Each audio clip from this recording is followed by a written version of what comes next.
अधूरा नहीं छोड़ा। ये लूट कैसे हुई? कई तरीकों से हुई ये लूट। एक तो ये था कि ये विदेशी आते थे और जो धन संपत्ति हमारे मंदिरों में था उसको लेके जाते थे, ये एक तरीका था।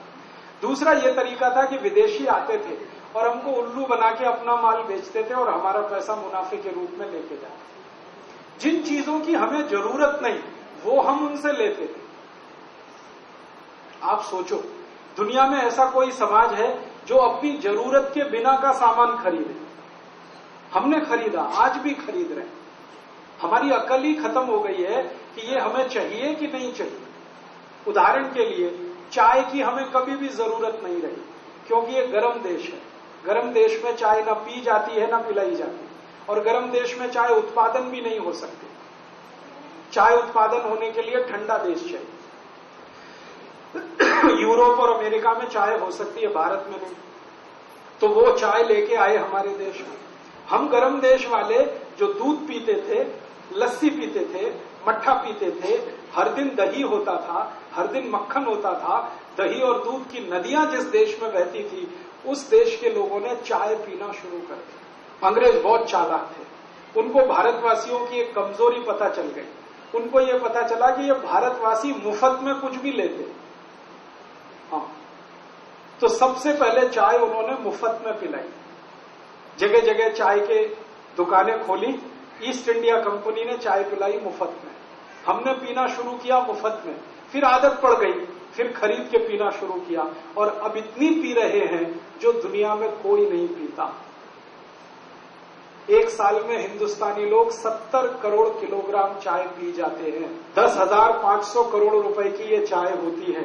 इस 10,500 करोड़ की चाय पीकर जो बीमारियां आती हैं, क्योंकि चाय एसिडिक है, आप जानते हैं, तेजाबी है।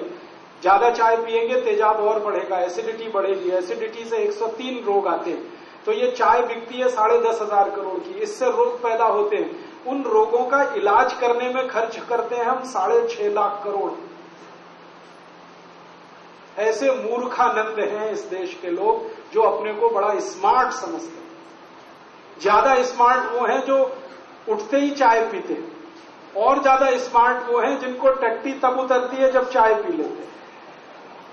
सुपर स्मार्ट है, बैठी चाहिए हो, उसके बिना तो टट्टी भी नहीं उतरती। तो ये महानुभाव लोग जो इस देश में अंग्रेजों के छोड़े हुए हैं, मैं कहता हूं ये काले अंग्रेज हैं। वो तो गोरे अंग्रेज थे, चाय पीते थे, ये सब काले अंग्रेज हैं। हमारे हिंदुस्तानियों ने ऐसा नियम बना दिया, every time is T time. कभी भी चाय पी सकते हैं, किसी के भी घर में चाय पियोगे, हाँ ले आओ। एक बार भी कोई नहीं कहता जी नहीं पिएंगे, हाँ ले आओ। और वो पूछेगा इसलिए कि उसको भी पीनी है, तो वो खुद पिएगा, आपको पिलाएगा। तो 10,500 करोड़ की चाय अंग्रेजों के जमाने में बिकती नहीं थी, अब 10,500 करोड़ की बिकती है। हम चाय पी पी के अंग्रेजों के गुलाम हैं। हमने ऐसी चीज खरीदी जो जरूरत नहीं। फिर दूसरी चीज हमने खरीदी अंग्रेजों से, अफीम। आपको मालूम है अंग्रेज चीन से अफीम लेके आते थे, भारत में बेचते थे, फिर मुनाफा लेके जाते। अफीम लेना शुरू कर दिया, चाय लेना शुरू कर दिया, फिर उनकी चीनी खाना शुरू कर दिया, क्योंकि आप जानते हैं चीनी सबसे पहले इंग्लैंड में बनी, भारत में नहीं बनी। चीनी लेना शुरू कर दिया, फिर मैदा लेना शुरू कर दिया उनसे। हम तो आटा खाने वाले लोग थे, हमने मैदा खाना शुरू कर दिया। फिर उनके बेकरी आइटम बिकने लगे इस देश में, पाव रोटी, डबल रोटी, बिस्किट, ये सब उन्होंने लाना शुरू कर दिया, ये बिकना चालू हो गया। धीरे धीरे अंग्रेजों का इतना धंधा बढ़ा इस देश में कि सारा सोना हमारा जो हमने लाया था 3,000 साल कमा के, वो अंग्रेजों को दे दिया व्यापार के चक्कर। एक तो उन्होंने सीधे लूटा यहां से, दूसरा उन्होंने व्यापार करके लूटा यहां से, और तीसरा तरीका उन्होंने अपनाया कि किसी के पास कुछ न बचे हिंदुस्तानियों के पास, टैक्स और लगा दिए इस देश में। जब उनकी सरकार बन गई तो टैक्स के माध्यम से लूटा उन्होंने। कैसे टैक्स लगाए उन्होंने? भारतवासी कोई भी सामान का उत्पादन करें तो एक्साइज ड्यूटी लगा दी उन्होंने, फिर सामान को बेचें तो इनकम टैक्स लगा दिया उन्होंने, सेल्स टैक्स लगा दिया उन्होंने, रोड टैक्स लगा दिया, टोल टैक्स लगा दिया। तो टैक्सों के माध्यम से पैसा लूट लिया। फिर किसानों को लूटा लगान लगा के। जमीन पे लगान लगा दिया, लैंड रेवेन्यू, और वो 50% से लेके 90% तक था। माने जितना उत्पादन करेगा किसान उसका 50% अंग्रेजों को देना। तो किसानों से लूट लिया, व्यापारियों से लूट लिया, ग्राहकों से लूट लिया, सब लूट लूट के ये धन इंग्लैंड जाना शुरू हुआ। और तब हिंदुस्तानियों को थोड़े दिन के बाद चेतना आई कि हमारा कितना बड़ा लूट हो रही है। ये चेतना आई तो एक व्यक्ति थे जिनका नाम था दादा भाई नेहरूजी। उन्होंने एक किताब लिखी, सबसे पहली किताब इस देश में उनकी आई कि अंग्रेजों ने कितना लूटा, फ्रांसीसियों ने कितना लूटा, डच लोगों ने कितना लूटा। फिर उसके बाद लाइन लगी, बहुत सारे अर्थशास्त्रियों ने लिखा। आज सैकड़ों किताबें इस देश में हैं, जो आप पढ़ें तो आपको खून के आंसू आएंगे, कितना लूटा ये देश। और एक दो साल नहीं, 1000 साल, महमूद गजनबी से लेकर ईस्ट इंडिया का, उस लूट में सारा धन चला गया, हम गरीब हो गए। भगवान ने हमें गरीब नहीं बनाया। अगर ये देश को भगवान ने गरीब बनाया होता तो सोचो ये देश कैसा होता। हम गेहूं का एक बीज खेत में डालते हैं, फिर उसमें से पौधा बनता है, और उस पौधे में कम से कम 60 से 70 गेहूं के दाने आते हैं। ये देश गरीब कैसे, बताओ। एक बीज डाला तो 70 बीज पैदा हो गए, माने 70 गुना ज्यादा उत्पादन। भगवान ने तो ऐसी व्यवस्था बनाई है इस देश में। तो भगवान का बनाया हुआ गरीब नहीं है ये देश। हम आम की एक गुठली लगाते हैं, आम का पेड़ हो जाता है, तो कम से कम 100 साल तक वो फल देता है, और एक एक साल में 8 से 10 हजार आम टूटते हैं। गरीबी कहां है? उत्पादन तो इतना है। तो भगवान ने गरीब नहीं बनाया, इस देश को तो लुटेरों ने गरीब बनाया, और हमने लुटेरों को बुलाया। आप जानते हैं, सारे विदेशी लुटेरों को हमारे ही लोग लेके आए।